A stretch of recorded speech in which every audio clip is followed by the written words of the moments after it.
بسم اللہ الرحمن الرحیم۔ السلام علیکم عزیز دوستو، امید کرتا ہوں آپ سب خیریت سے ہوں گے۔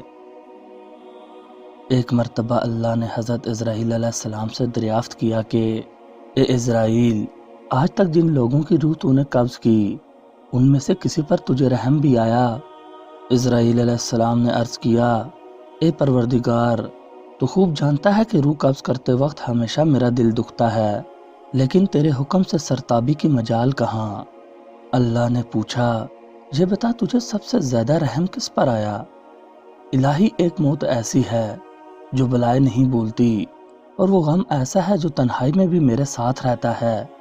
ایک کشتی مردوں اور عورتوں سے بھری ہوئی سمندر میں سفر کر رہی تھی، تو نے حکم دیا اس کشتی کو فنا کر دے۔ میں نے کشتی کو پاش پاش کر دیا۔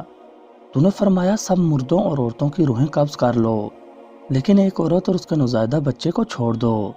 میں نے اس حکم کی بھی تعمیل کی، سب کی جانیں قبض کر لی۔ ایک بیتے تخت پر ماں اور اس کا بچہ رہ گئے، اور پھر وہ تخت سمندر کے کنارے پر پہنچ گیا۔ میں اس ماں اور بچے کی جان بچ جانے سے بہت خوش ہوا، لیکن پھر تیرا حکم آیا، اے اسرائیل، جلد ماں کی روح قبض کر اور بچے کو اکیلا چھوڑ دے۔ اے باری تعالیٰ، تو خوب جانتا ہے یہ حکم پا کر میرا کلیجہ کام کیا تھا۔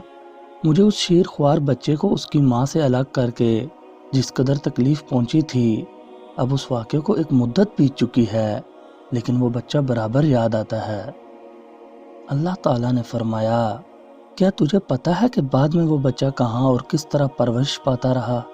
حضرت اسرائیل علیہ السلام نے عرض کیا، تجھی کو علم ہے اے میرے پروردگار۔ اللہ نے فرمایا، ہم نے موجہ سمندر کو حکم دیا کہ اس لوارث بچے کو اٹھا کر ساحل پر ڈال دے۔ ایک سرسبز و شاداب جزیرہ تھا۔ ہم نے پھولوں کو حکم دیا کہ اس بچے کا بستر تیار کرو تاکہ وہ اس پر آرام کی نیند سوئے۔ سورج کو کہا، اپنے تیز دھوپ سے بچے کو محفوظ رکھنا۔ بادل کو کہا، بچے سے ذرا فاصلے پر برسے۔ درختوں کی شاخیں خود بخود جھک کر پھل اور ان کا رس اس کے منہ میں ڈال دیتی تھی۔ ہم نے ایک شیرنی کو حکم دیا کہ وہ روزانہ اس بچے کو دودھ پلائے اور اس کی دیکھ بھال کرے اور اسے کوئی نقصان نہ پہنچنے دے۔ اس جزیرے میں ہم نے خوشنما اور حسین پرندے بھیجے جو ہر وقت چہچہاتے تاکہ بچے کا دل پریشان نہ ہو۔ ہوا کو حکم دیا اس پر سے آہستہ آہستہ گزرے تاکہ اس کو کوئی تکلیف نہ ہو۔ اے اسرائیل علیہ السلام، وہ تنہا اور بظاہر بے یار و مددگار بچہ پرورش پا کر خوب صحت مند اور بہادر ہو گیا۔ ہم نے اس کے پاؤں میں کبھی کانٹا بھی نہ چبھنے دیا۔ دنیا جہان کی نعمتیں اسے عطا کی۔ اب ملک الموت تو جانتا ہے وہ بچہ کہاں اور کیا کر رہا ہے؟ حضرت اسرائیل علیہ السلام نے سجدہ کرتے ہوئے عرض کیا، تجھی کو علم ہے اے میرے پروردگار۔ اے اسرائیل، ایک بادشاہ شکار کھیلتے ہوئے ادھر آ نکلا۔ وہ خوبصورت صحت مند بچے کو دیکھ کر بہت خوش ہوا، اسے اٹھا کر اپنے محل میں لے گیا۔ ان کے ہاں کوئی اولاد نہ تھی، انہوں نے اسے اپنا بیٹا بنا لیا۔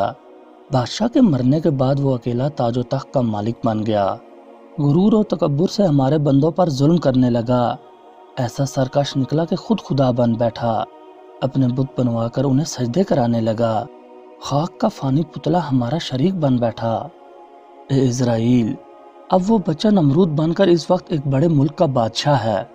آخر ہم نے اس کی بہتری کے لیے اپنے خلیل ابراہیم علیہ السلام کو اس کے پاس بھیجا، لیکن اس ظالم نے ہمارے پیارے کو بھی آگ میں پھینک دیا، اور اب وہ خدائی کا دعویٰ کر کے لوگوں کو میری راہ سے ہٹاتا ہے اور حکم نہ ماننے والوں کو سخت عذاب دیتا ہے۔ حضرت اسرائیل علیہ السلام نے عرض کیا کہ اے مخلوقات کے خالق، تیرے بعید تو ہی جانے۔ میں اس سرکش بچے کی حالت سے بے خبر ہونے کی وجہ سے دکھی ہوتا رہا۔ دوستوں، امید کرتا ہوں یہ ویڈیو آپ کو پسند آئی ہوگی۔ مزید اچھی ویڈیوز دیکھنے کے لیے ہمارے چینل کو سبسکرائب کریں اور گھنٹی کا بٹن لازمی دبائیں۔ نیز ہماری حوصلہ افزائی کے لیے ویڈیو کو لائک اور شیئر ضرور کر دیا کریں۔ اگلی ویڈیو تک کے لیے مجھے دیجیے اجازت۔ اللہ نگہبان۔